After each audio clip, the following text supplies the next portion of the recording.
Welcome into the Sports 2.0 show. I'm your host, Alec Busse. Happy to be joined by Will Reed. Will, how are we doing today? Pretty good. I was had an exciting show earlier today on the Sports 2.0 network for Shot Clock Violation, hosted by Grant Mitchell. Unfortunately, lost out in the second round. I was trying to defend my title, but Grant did not see that to be the case. He thought I brought a lackluster argument in the second round, so lost out there. The weather's a little weird here in Virginia right now. We just had a random rainstorm hit our way. But other than that, I'm feeling pretty good, and I'm excited to talk some UFC. Yeah, I'm super excited to talk UFC, and it's definitely a sport that I'm starting to gain a little bit more interest in. And, of course, UFC 264 coming this weekend. And, of course, there's a really big fight, Conor McGregor versus Dustin Poirier. But we're going to wait to talk about that one a little bit later in the show. We're going to talk about a couple of fights, prelims before that main card. Let's start with the Sean O'Malley versus Kris Moutinho fight. Will, what are you kind of looking for heading into this fight? I think there's a couple of interesting aspects going into it. When you look at it, O'Malley is a guy who's been in UFC for a little bit longer. He's got a 13-1 record, and he's got a lot of measurable advantages over Moutinho. Yeah, O'Malley, this will be his second fight for 2021. He's coming off of a first-round victory in his typical fashion where he kind of stuns the guy, they fall over, and he just kind of walks away. He likes his walk-away knockout punches. So that he's coming off of that victory, but prior to that, he had his first loss, one in which he suffered an injury, but obviously he was able to come back. And then this is going to be Kris Moutinho's debut in the UFC. He stepped in for the injured I forgot his name. Louis Smolka. Louis Smolka was injured. He dropped out of the fight. Both of these guys would have come in as heavy underdogs versus Sean O'Malley. O'Malley is a super hyped bantamweight coming up. I expect him to run away with this one. I probably expect him to have another walk-away knockout in his typical style fashion. I don't know what kind of haircut he'll come out with. Last time he was rocking the braids, colored green. Maybe this time they'll be pink. Who knows? But I think Sean O'Malley will have the advantage in this one. Yeah, when you just look at a lot of the measurables, it's hard to not pick O'Malley just on the surface. He's got 4 inches in height advantage. He's got 5-inch reach advantage. And I think those are both things that are going to be really difficult for Moutinho to overcome. So let's move to the second fight. We got Stephen Thompson versus Gilbert Burns, another pretty interesting matchup, pretty evenly matched here in terms of their different measurables. Thompson's got a little bit of a greater reach. He comes in at a 75-inch reach, Burns just at 71-inch. Where are you kind of standing on this fight heading into it? Yeah, Burns is probably the more hyped up fighter at the moment. He's coming off of he had that little title shot he had against Kamaru Usman about a year ago. So he's doing pretty well for himself, but he's coming up against Stephen Thompson, who had a few of his title shots of his own versus Tyron Woodley about 2 or 3 years ago when he was at the helm of the welterweight division. But this one's got to be pretty close. I like what you said about the measurables. Both of them guys are pretty even. Both of them kind of fight the same way with powerful punches. They have a little bit of groundwork that they both go to when they're worrying about the other guy's reach. But with both these guys having around the same reach and measurables, I could see this one going either way. Yeah, I think this one's really interesting. I think obviously Thompson's someone who's a little bit more experienced in the UFC realm of things. He's been around it a little bit longer, but you look at Burns as someone who has probably reached a pretty high peak for someone in UFC right now. It's very rare for someone to give a quality fight to an Usman, and I mean, let alone just even beat an Usman. He's one of the 2-3 premier fighters that's in UFC right now. So I think this one's going to be really interesting. And honestly, this might be the best overall fight of the night, in my opinion. Yeah, it could be. This one's going to be really close. I expect a 3-round. Well, if it's a co-main event, it'll be 5 rounds. I'm not sure how they're going to list it up on the UFC card, but 5 rounds or 3 rounds. This one's going the distance, and we're going to go to the judges' scorecards.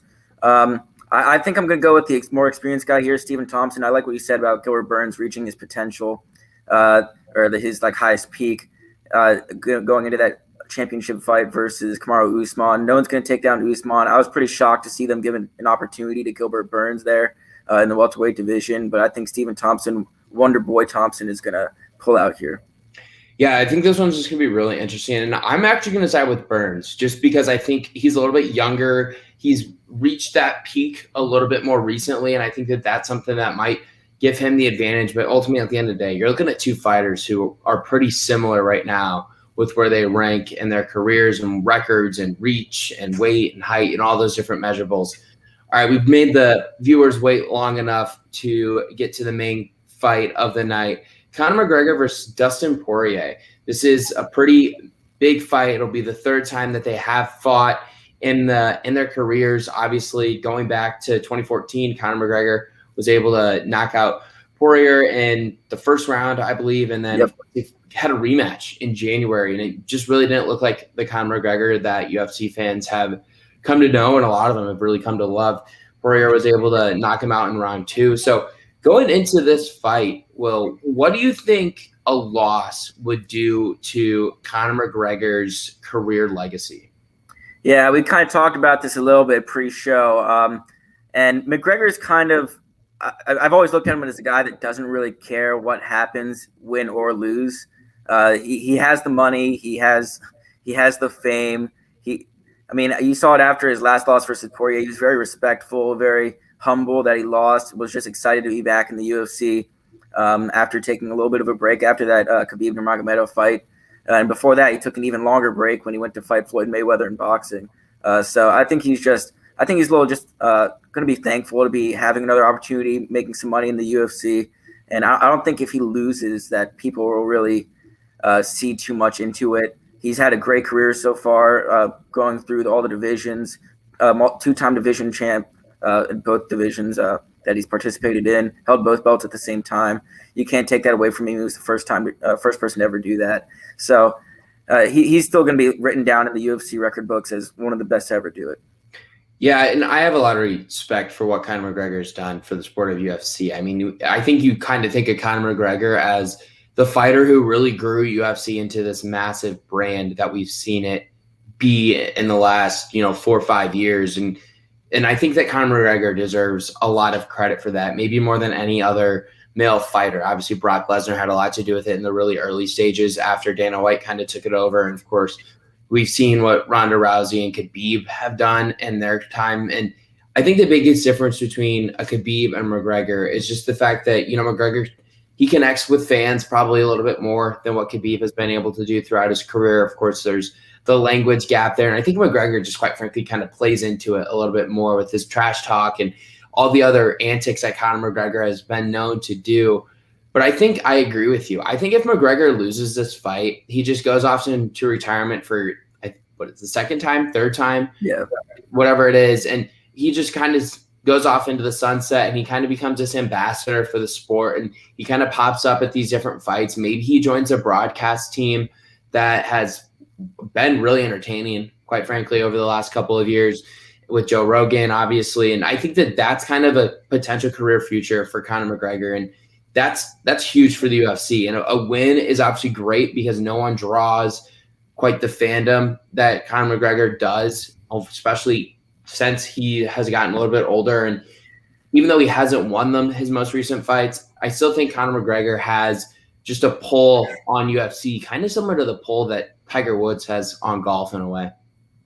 Yeah, it's going to be weird not seeing McGregor in the UFC if he is to lose this fight, because I think he will walk away from the UFC if he is to lose. Because, you've seen what he has been able to do for the UFC. I like what you brought up about him growing the sport. Him along with John Jones in these past few years, I think have done a great job of just kind of bringing the sport to where it is with their trash talk, their ability to bring out large crowds, their ability to draw pay-per-views. That's why Dana White loves Conor McGregor so much. He has his disputes with John Jones about money, but McGregor has never really been in it to take the money from Dana White. He's always just been there to fight, to win, and to make the fans happy. So I think you're right. I would actually love to see him be a part of the broadcast team with Joe Rogan. That dynamic would be super interesting. McGregor is a great character. Joe Rogan is obviously a great character with his podcast and the UFC commentating. So that would be a great thing to see. I hope he does that. If not, he's going to be going off drinking his proper 12 whiskey. I think he would have a great time with his family and his wife. But I think he'd be fine with a loss here. All right, let's assume that Conor McGregor does win. And the winner of this fight is going to have a chance to get a title fight, whether it's Poirier or McGregor. And it's likely that title fight would probably come against Charles Oliveira. Let's focus on the McGregor side here first. would McGregor take the title fight, or do you think he kind of just goes off and does his own thing that we've seen him do throughout his career? That's the really interesting question, I think, Alec. Because I think he's sort of done with the UFC, but this storyline of him with Poirier has to be finished. You can't leave off at where they were with Poirier getting his knockout, McGregor getting his knockout, and not having an end to the trilogy. That just wouldn't be possible, especially in Dana White's mind. If he wasn't able to end this trilogy and get all the money he can make and mooch out of UFC fans for this, he would be super upset. I do think McGregor would want one more title shot, and then if he wins that, then just vacates the belt and walks away from the UFC. So I do think he'd want to do that. But the winner of this fight definitely should get a title fight against Charles Oliveira if he is still to be the champion at the time. I think he will be. I think it's going to be a while till we see him fight again. He just fought back at UFC 262. So I think that's going to be the next time we see him fight is against one of these two guys. Yeah, I agree with everything you said there in terms of McGregor. I as much as, you know, what you kind of said earlier with him not caring as much about the money and doing a lot for the fans, I think Conor McGregor does care a lot about his personal image, and I think he probably wants to go out on top. And going out with the belt around his waist is something that he would, I think, really cherish, and he would probably take a lot of pride in having. And I think if you're Poirier, you really want to have that too, because then you beat your biggest rival, and then you get a chance to go win a belt. And that's something that I'm sure he would never take for granted. And plus, I mean, the guy's kind of getting up there in age a little bit as well, and he's got a pretty good record. I mean, if he wins this fight and he were to win a title fight, he'd have a record of 29-6. That's something that you can definitely be proud of, and maybe he wants to try and defend it and see if he can get that 30th win. Yeah, I really think Poirier would go after the belt after this one if he wins. He's held the belt once in the division, but he was only the interim champion. And, you know, the interim, people hold that against people, and he wasn't able to hold on to the belt once. I'm not completely sure who came back and took it from him, but he wasn't able to hold on to the belt. But I think he'd want to have it for himself, and I think he's got the more longevity in him compared to McGregor, and I think he would stick around and probably defend it a few times, give it his best all. But I think he's definitely interested in getting that title shot and making his legacy cemented. Yeah, I agree with a lot of the things you said. All right, so we focused on what a win might mean for the future of UFC and the lightweight division. But what about a win for either of these guys' legacy? Personally, for me, I think a win for McGregor kind of cements the idea that maybe that January night was just an off night for him. He looked weird in that fight. He was not in his karate stance. He wasn't really throwing very many kicks. He didn't really seem to have that same kind of Conor McGregor like energy and aura around him, where I feel like when he was at his peak, you know, he would step into the octagon and his opponents knew, like, I don't have a chance, just based off of how he kind of handled himself and all the trash that he would talk in the media coming up to it, right? He wasn't like that going into that January fight. And I think if he's able to get a win in this fight, he ends this kind of rivalry between the two. I think the fight means more for McGregor because he's been more important to the sport of UFC. Yeah, that you brought up a good point about his last fight. He did not walk out there with the same confidence you see out of a Conor McGregor. He wasn't bouncing around like he usually does, like you said, in that karate stance. He usually has more of like a hop in his step. He's usually bouncing around, using a lot of movement, as he saw in his first few fights against Jose Aldo when he got the belt and a lot of other fights that he won. But he didn't have that. But a win for his legacy would kind of just point in the direction that he's been one of the better lightweights, welterweights, whatever division he's been in for the UFC for his past few years. He's been one of the best to ever do it. He's been one of the best crowd drawers in the UFC, probably the best ever, and he's been the most likable fighter, I think, for most people in the UFC. So if he wins this one, I think he'd be pretty excited with how his career outlook has been. Yeah, and let's hit on Poirier here for a second. I think a win for him is huge because going back to what you said a little bit earlier, the only time he's held a belt was an interim belt. And I think he kind of takes that personally that he wasn't able to get a belt legitimately, I guess, as some people would probably try and say. So I think him getting a belt and claiming it as his and no one being able to take that away from him is something that he would take a lot of pride in and something that he would definitely want to try and defend at least once. Yeah, I mean, Poirier really doesn't have a lot of blemishes against his record besides a loss to McGregor and a loss to, obviously, Khabib, who went undefeated in his UFC career. So Poirier hasn't lost to many lowly fighters. He's faced the best, he's beaten some of the best, and he's lost to some of the best. So if he can pull out a second win versus Conor McGregor, that just sends him into some of the top-notch fields of this UFC legacy. And I mean, I think it would put him up there with probably the top 10 fighters. People wouldn't agree, but if you look at his records, you look at his wins and the people that he's lost to, I mean, you got to put him up there. Obviously, he only has that interim belt, but if he's able to win this fight, go on and beat Charles Oliveira, which I think he would be able to do, although Oliveira is very talented, I think he would completely cement his legacy as one of the best in the UFC. All right, let's move to some of the keys to victory. Let's start with Poirier. I think that's who people want to talk about. Maybe not first. They're excited to talk about McGregor, so let's wait for McGregor. I think that the biggest key for Poirier is to get McGregor tired. We saw in the first or the second fight, the fight in January, that McGregor just got tired, and I think a lot of that came from the fact that we saw how successful Poirier was on getting him onto the cage and getting him to the ground and with his kicks and all of those different things. If he's able to get McGregor tired again and get him on the ground and get him against the cage, that's a big advantage for Poirier.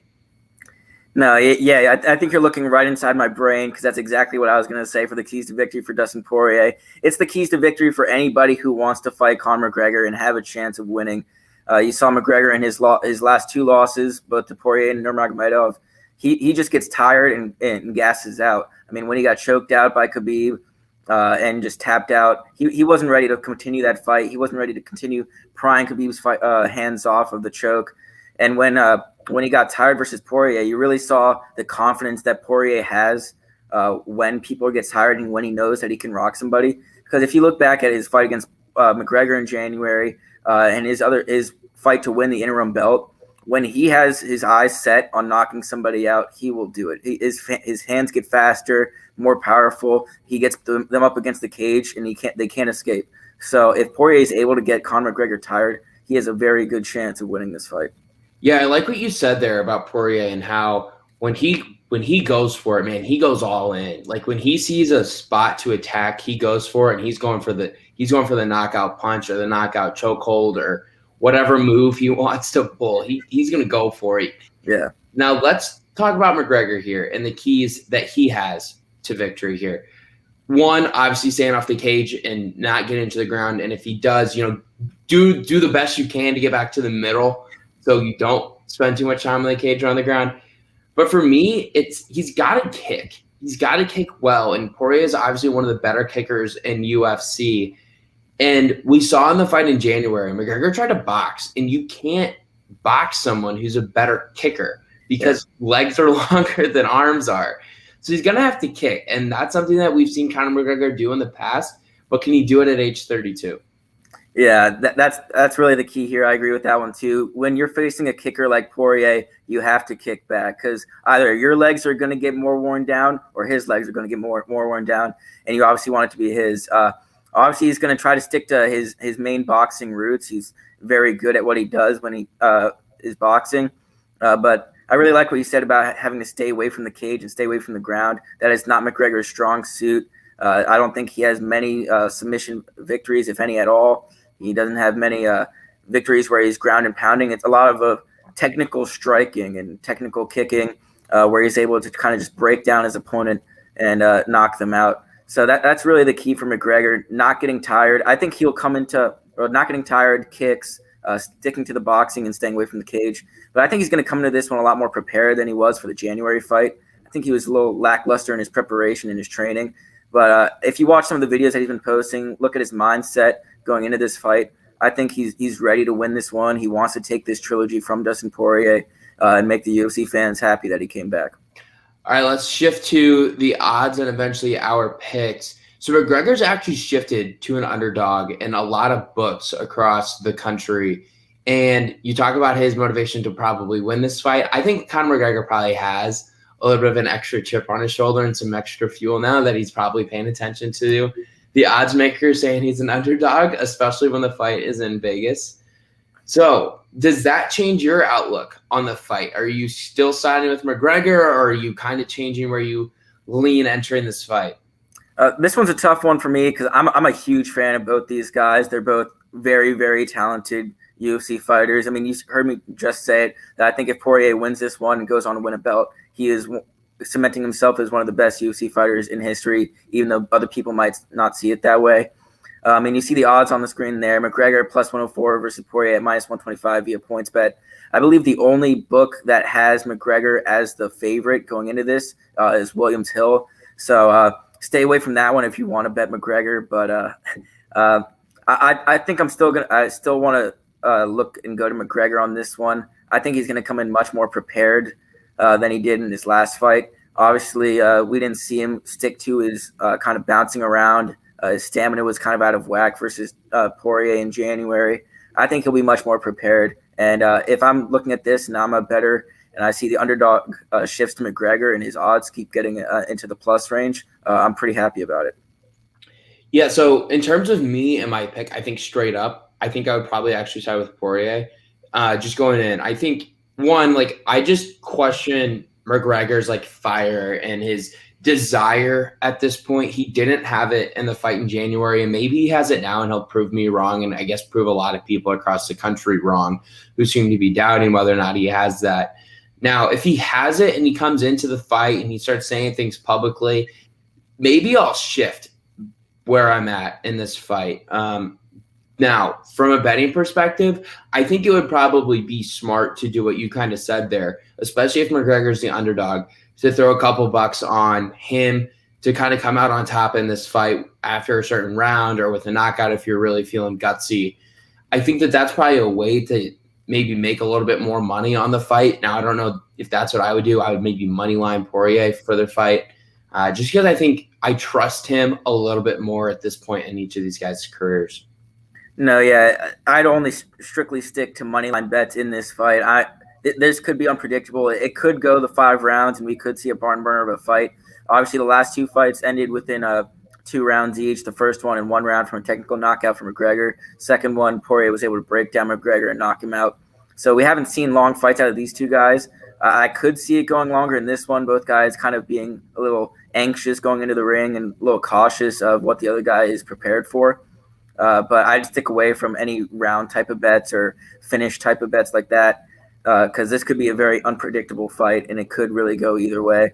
I do like what you said about Poirier kind of having he's coming into this fight better off the other fights. But I think McGregor is going to have that fire and that chip on his shoulder that you mentioned, and I think he's going to be prepared and he's going to want to come out on top. Yeah, I'm really interested to see how this fight goes. And obviously you and I are both going to be tuned in on the 10th to see how this one turns out. Well, thanks for joining me today. It was a good show. Had a good time. Make sure you guys all subscribe to the Sports 2.0 Network on YouTube. We just passed 500 subscribers. You can also find us on Twitter, Instagram, whatever other social media platform you use. Just give us a search and make sure you hit follow, subscribe, whatever that button says. Make sure you hit it. Thanks for watching, everyone. We appreciate it. And Will, any last words? No, I had a great time. I'm really looking forward to this fight. I'll probably be locked up in my basement watching this with some of my friends, but I'm really looking forward to it. I hope McGregor comes out on top. I won't be betting it because I think this one could really go either way, but I'm just hoping for a good fight and for a good night of UFC. Can't put it any better. Thanks for watching, everyone. This has been the Sports 2.0 show.